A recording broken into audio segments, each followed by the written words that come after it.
Estás iniciando la versión extendida de este contenido basado en bibliografía de Wader. Si buscas un resumen más ágil, recordá que tenés una primera aproximación de este contenido en el video en pantalla. Comenzamos con la extensión.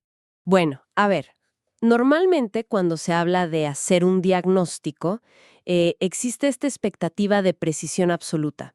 Digo, pensemos en la medicina tradicional o en la ingeniería civil. Bueno, el terreno de las ciencias exactas. Exacto. Alguien sufre una caída, se toma una radiografía y en la pantalla aparece esa línea blanca irregular. El profesional simplemente señala la imagen y determina el problema de inmediato. Es una situación completamente binaria. O el hueso está roto o no está roto, digamos. Tal cual. Es una imagen limpia, indiscutible y hasta reconfortante, porque, bueno, como seres humanos adoramos que las cosas sean visibles y encajen en estas categorías perfectas y ordenadas. Sí, es la comodidad innegable de las certezas.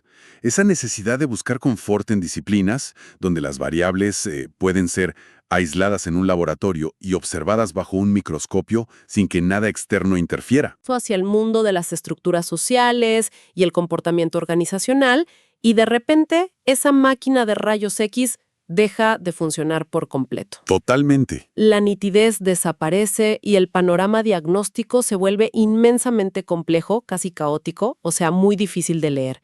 Y hoy vamos a desentrañar justamente por qué la gestión organizacional es tan compleja. Es un tema fascinante. Y por qué las herramientas tradicionales, esos manuales perfectos que estudiamos en la teoría, a veces fracasan estrepitosamente cuando más los necesitamos. Vamos a hacer un análisis profundo de la unidad 1. Ajá. Vamos a sumergirnos en conceptos de pensadores fundamentales. Tenemos fuentes de Inés Doval, Peter Drucker, Mario Bunge, Henry Mintzberg y Robert Katz. Autores claves, sin duda. Sí. Y hay una premisa radical de Inés Doval para arrancar que plantea que la administración está muy lejos de ser un mero listado de técnicas inconexas. O recetas que uno aplica ciegamente, ¿no? Claro. Ella dice que es un conjunto ordenado de conocimientos conceptuales y procedimentales sobre las organizaciones. Bueno, vamos a desempacar esto, porque destruye por completo el mito de que dirigir una institución es simplemente seguir un manual de instrucciones. Lo fascinante aquí es que esta postura exige abandonar de una vez por todas esa visión mecanicista del administrador. Si queremos entender qué hace que una estructura social funcione o colapse, tenemos que mirar la verdadera naturaleza de la disciplina. Ajá. A lo largo de la historia, ha existido un debate inmenso sobre si la gestión es una ciencia, si es una técnica o si en realidad es un arte. La famosa triple naturaleza. Exactamente. Y la respuesta, por más compleja que suene, es que es las tres cosas al mismo tiempo. Posee una triple naturaleza que es inseparable. A ver, detengámonos ahí, porque entiendo la parte de la ciencia. O sea, uno recopila datos, busca patrones, hay un estudio sistemático detrás. Sí, Mario Bunge lo explica muy bien en este sentido. Claro, Bunge sostiene que la administración dio un salto y se convirtió en ciencia cuando incorporó el método científico, cuando trajo la investigación operativa y empezó a dialogar en serio con otras ciencias sociales. Básicamente busca comprender el funcionamiento de las entidades, ¿cierto? Totalmente. La ciencia aporta el por qué.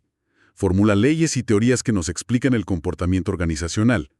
El problema es que la ciencia por sí sola, en su estado más puro, se queda en el plano de las ideas. No ejecuta. Exacto. No transforma la realidad tangible de manera directa. Y es ahí donde entra a jugar el segundo vértice de este triángulo, que es la técnica. Claro, la técnica sería el cómo, digamos. Los procedimientos, las herramientas validadas, los reglamentos, todo lo que está escrito. Precisamente. La técnica busca resultados predecibles. Se basa en normas y pasos estandarizados para controlar lo que ya conocemos de la organización. Sí. Pero el tercer vértice es el que suele generar más controversia en los ámbitos académicos, porque es el más esquivo de definir. Me refiero al arte. Y acá es vital aclarar que no estamos hablando de arte como una expresión estética, no. O sea, no es pintar un cuadro o componer una sinfonía. No, para nada. Hablamos de arte como la conjunción de la destreza, la intuición, la imaginación y, sobre todo, el juicio situacional. Es esa capacidad de tomar decisiones en escenarios donde los datos son incompletos. Donde hay una incertidumbre abrumadora. Tal cual. Escenarios donde el pensamiento analítico tradicional simplemente no alcanza. Y me imagino que esa conjunción, esa mezcla de ciencia, técnica y arte es lo que hace que todo esto encaje dentro de lo que llamamos una ciencia social aplicada. Exacto. Ese es el término preciso. Peter Drucker tiene una postura muy fuerte al respecto. Él argumenta que la administración no existe en el vacío. Digo, no está ahí solo para hacer que los números cuadren al final del mes. No, tiene una función mucho mayor. Claro, tiene una función social vital, que es garantizar la producción de bienes y servicios para sostener el desarrollo de la vida humana. Es casi su razón de ser fundamental. Pero lo que me pregunto es, en el día a día, ¿cuándo pesa más un vértice que otro? Esa es una gran pregunta. O sea, ¿en qué momento la técnica pura se vuelve insuficiente y el administrador tiene que depender exclusivamente de este arte del que hablamos? Ujú. Esa es la clave para entender el comportamiento ante las crisis, el conocimiento condicional, el cuándo. Evaluemos esto bajo la lupa de un colapso real. Pensemos en lo que ocurrió recientemente en el ecosistema de las instituciones educativas frente a la pandemia. Uy, sí, la transición repentina y obligatoria a la educación a distancia. Exacto. Ante la desaparición abrupta del entorno físico, la técnica pura falló estrepitosamente. Totalmente. Me imagino a los directivos abriendo los manuales de procedimientos y encontrándose con que no servían para absolutamente nada. Papel mojado. Claro, los reglamentos de convivencia en el aula física, las normativas de asistencia que requerían que el alumno firmara un papel. Todo ese corpus técnico se volvió obsoleto en cuestión de horas, porque fue diseñado para un entorno predecible y estable que, bueno, sencillamente dejó de existir de un día para el otro. Y en ese abismo de incertidumbre, es el arte del administrador el que debe tomar el timón, asumo. Inevitablemente. La ciencia nos daba las bases pedagógicas. Eso seguía ahí.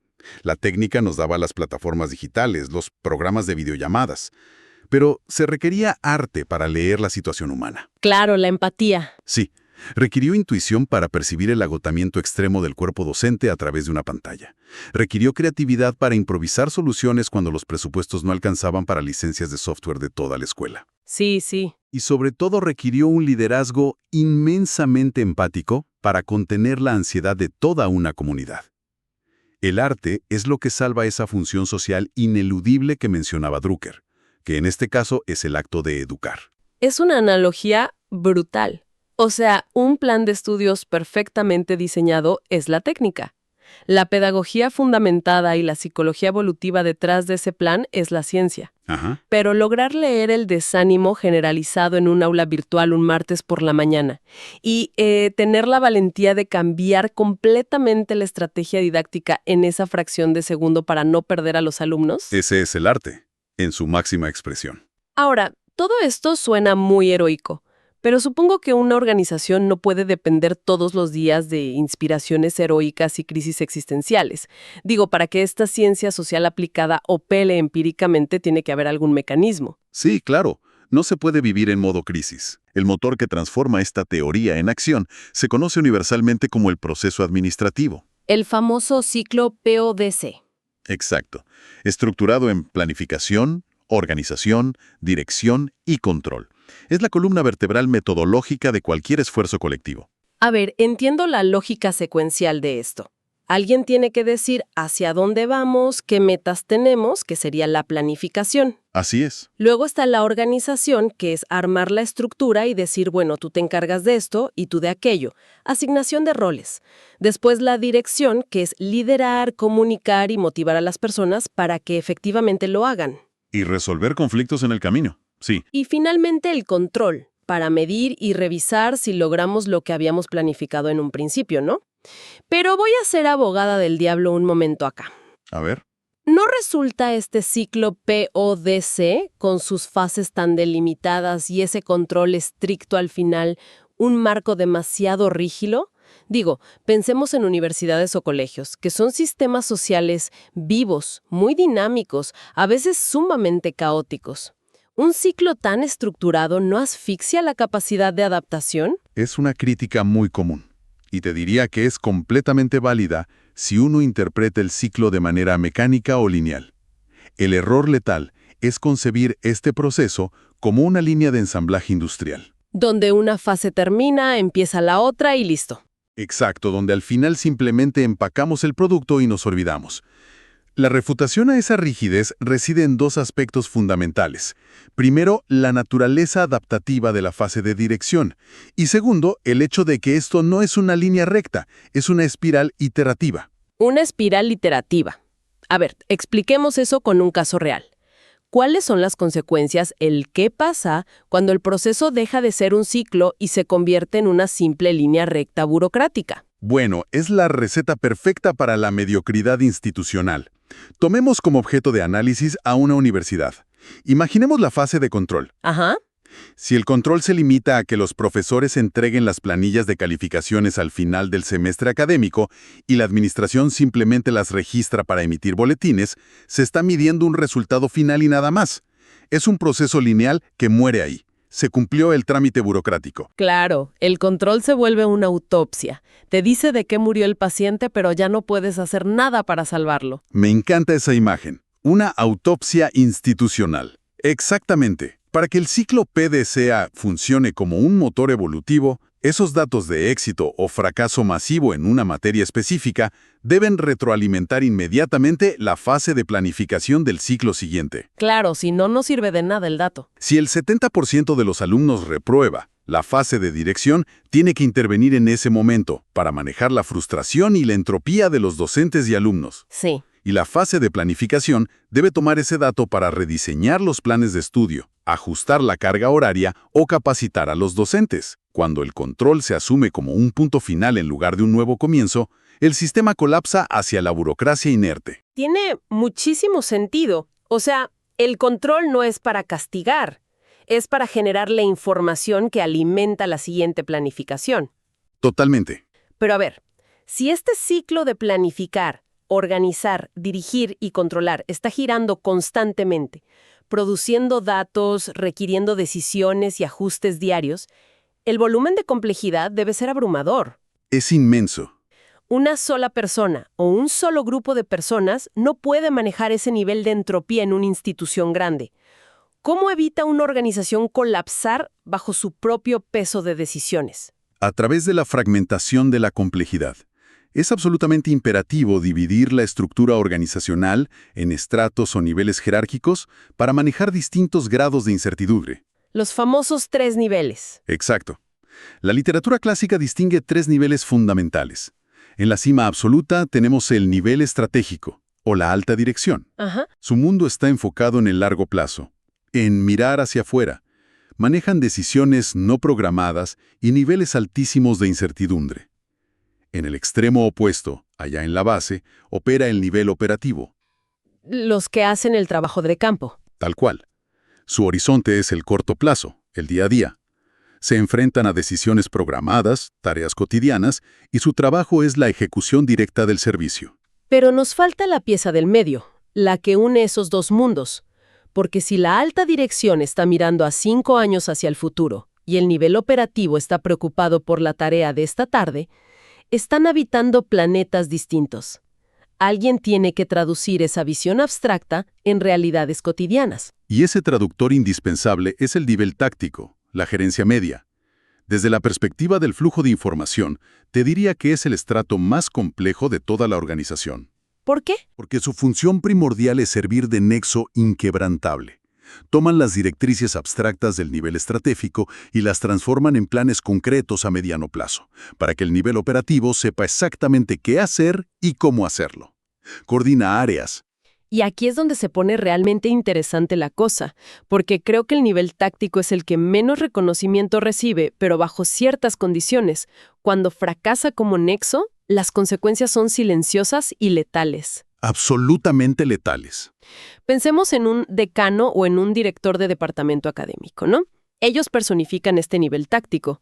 Imaginemos que el consejo directivo de la universidad, el nivel estratégico, redacta un manifiesto espectacular sobre la digitalización total y el uso de inteligencia artificial en todas las aulas para el año próximo.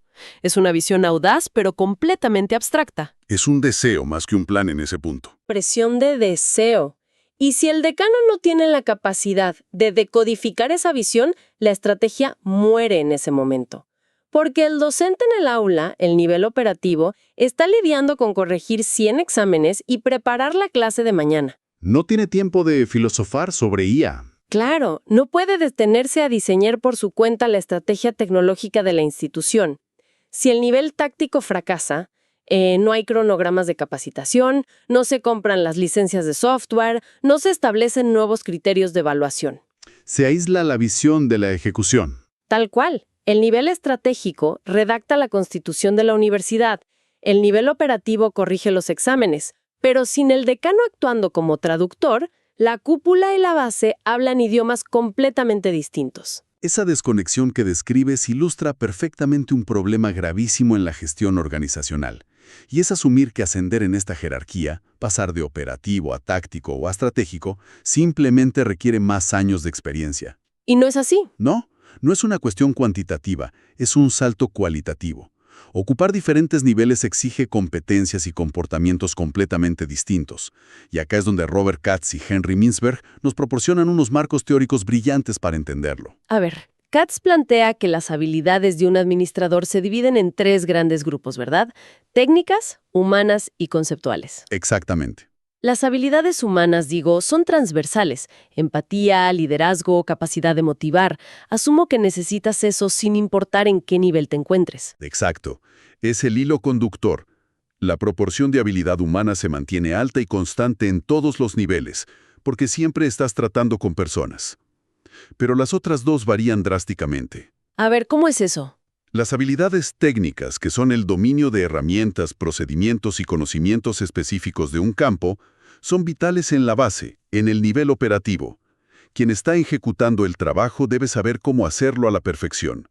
Sin embargo, a medida que se asciende en la jerarquía, la necesidad de habilidad técnica disminuye y se hace imperativa la habilidad conceptual. ¿Y cómo definiríamos la habilidad conceptual en un entorno educativo, por ejemplo? Es la capacidad cognitiva de dejar de ver el árbol para poder ver el bosque entero. Es percibir a la institución como un sistema complejo, con todas sus partes interconectadas. Ajá. Y sobre todo, comprender cómo ese sistema interactúa con el entorno externo, ya sea la economía, la política nacional o las tendencias globales. Y en paralelo a estas habilidades, Henry Mintzberg rompe con la idea romántica del directivo. Esa idea de que el directivo está en su oficina sentado reflexionando en silencio mientras fuma una pipa. Tal cual. Mintzberg observó el trabajo real de los gerentes y descubrió que el día a día de un líder es caótico. Está fragmentado en roles muy dinámicos. Él los agrupó en 3 grandes categorías. ¿Cuáles serían? Primero, los roles interpersonales. Es ser la figura central, el enlace con el exterior y el líder motivacional. Segundo, los roles informativos. Como un radar. Exacto. Actuando como el radar que capta datos del entorno, los filtra y los distribuye internamente a quien los necesite. Y tercero, los roles decisorios, que implican ser emprendedores, asignar recursos escasos y, muy importante, actuar como gestor de conflictos, apagando incendios cuando surgen imprevistos. Esto arroja muchísima luz sobre un fenómeno que vemos todo el tiempo en las instituciones y que resulta muy frustrante. Hablemos de las consecuencias de ascender a alguien basándonos únicamente en sus habilidades técnicas. El principio de Peter en acción. Es el clásico escenario del profesor brillante.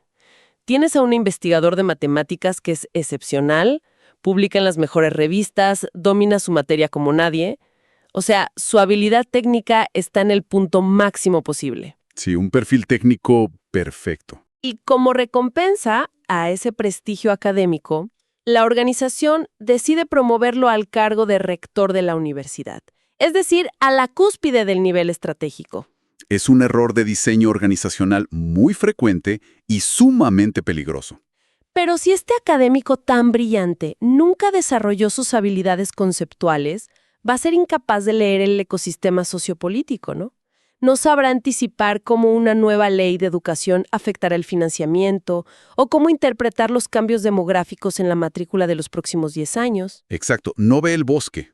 Y si carece de los roles decisorios de Mintzberg, el primer día que tenga que enfrentarse a un paro sindical o lidiar con un recorte presupuestario masivo, va a colapsar, porque su instinto natural será volver a su zona de confort, a su habilidad técnica. Se va a encerrar a resolver una ecuación. Tal cual.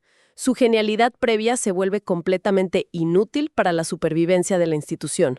Entonces, ¿significa esto que un rector no necesita saber absolutamente nada de pedagogía o del ámbito académico? Si conectamos esto con el panorama general, la respuesta es no. No significa eso en absoluto. El líder estratégico necesita comprender la esencia del servicio para tener legitimidad frente a sus colegas. Claro, no lo van a respetar si no. Exacto, y para entender el propósito profundo de la organización educativa. No se puede dirigir aquello que no se comprende, eso es básico. Sin embargo, en la cúspide jerárquica, esa habilidad técnica deja de ser la variable que determina el éxito o el fracaso de su gestión. Pasa a un segundo plano. Sí, lo que salva a la institución en ese nivel es que el rector aplique su habilidad conceptual para mantener el rumbo a largo plazo y que asuma los roles interpersonales de Mintzberg. Tiene que ser el escudo diplomático que absorbe los golpes y las incertidumbres del entorno externo para que el núcleo operativo, es decir, los profesores, puedan enseñar con cierta tranquilidad. Ok. Entonces hemos analizado la filosofía detrás del administrador, el ciclo PDC, los niveles jerárquicos, los roles y las habilidades. Toda esta maquinaria gigantesca operando al unísono. Así es. Pero al final del día, el consejo directivo o la sociedad misma tiene que evaluar si todo esto sirve para algo. ¿Cómo diagnosticamos el verdadero desempeño administrativo? Tengo entendido que hay 3 conceptos clave que siempre se mencionan juntos, casi como si fueran sinónimos en el lenguaje coloquial, pero que en realidad evalúan cosas completamente distintas. Me imagino que vas a hablar de efectividad, eficiencia y eficacia. Exactamente esos 3. Es vital, pero vital agotar la diferenciación entre esos 3 términos, porque confundirlos es el camino más rápido hacia el fracaso diagnóstico de cualquier organización. Comencemos por el plano de la optimización empírica, que es la eficiencia. A ver. Consiste en términos muy sencillos en hacer bien las cosas. Se enfoca puramente en la relación interna entre los recursos invertidos y los resultados obtenidos. Es decir, la relación input-output. Ok. Un proceso es altamente eficiente cuando minimiza el desperdicio, cuando utiliza menos presupuesto o logra más rendimiento con los mismos insumos. Perfecto. Eficiencia es lograr que el presupuesto o el tiempo rinda al máximo. ¿Y la efectividad? La efectividad opera en otro plano completamente distinto. Se define como hacer lo que corresponde. Hacer lo correcto. Exacto. Está anclada al impacto social y al cumplimiento de la misión organizacional, más allá del costo que eso implique. Responde a la gran pregunta: ¿estamos logrando el objetivo estratégico para el cual existimos en la sociedad? Y supongo entonces que la eficacia es la suma, el punto más alto de este modelo, ¿no? Exactamente. La eficacia es la integración total de ambas dimensiones. Implica alcanzar los objetivos estratégicos propuestos en la sociedad, lo cual es la efectividad, asegurando al mismo tiempo el uso racional y optimizado de los recursos institucionales, que es la eficiencia, uniendo recursos y misión. Ok, la teoría suena impecable, me queda clarísimo. Pero quiero entender el peligro real de mezclar estos conceptos. ¿Qué sucede, bajo qué condiciones una organización se obsesiona únicamente con la eficiencia y olvida la efectividad? Porque, seamos sinceros, en épocas de crisis, lo primero que se busca es recortar gastos. Es el instinto natural, sí, y ese es precisamente el peligro estructural más común. Analicémoslo con un escenario drástico en el ámbito educativo para ver las consecuencias. A ver. Imaginemos que un instituto privado enfrenta una crisis financiera severa. La administración, en un intento de salvar las finanzas, decide duplicar el tamaño de los cursos. Pasan a tener 80 alumnos por aula y al mismo tiempo despiden a la mitad de los profesores para reducir la masa salarial. Uf, tremendo. Si observamos estrictamente los indicadores contables y financieros, han logrado una eficiencia extraordinaria. Claro. El costo operativo de mantener a un alumno matriculado cayó en picada. Maximizan el uso del espacio físico y exprimen el tiempo de los docentes que quedaron. Matemáticamente, es un triunfo rotundo de la eficiencia. Claro, la hoja de cálculo se ve hermosa y los números están todos en verde. Pero si miramos lo que realmente está pasando en el aula, la realidad es insostenible. Exacto. O sea, con 80 estudiantes en un aula y docentes agotadísimos, la atención personalizada desaparece, el nivel académico se desploma irremediablemente, el estrés del personal genera ausentismo y, lo más grave, los estudiantes no aprenden las competencias mínimas requeridas.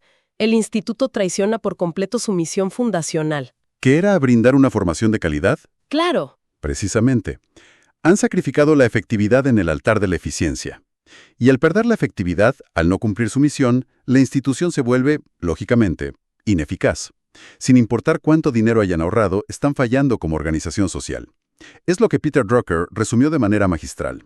¿Qué decía Drucker? Él señalaba que no hay nada tan inútil como hacer de forma muy eficiente aquello que no debería hacerse en absoluto.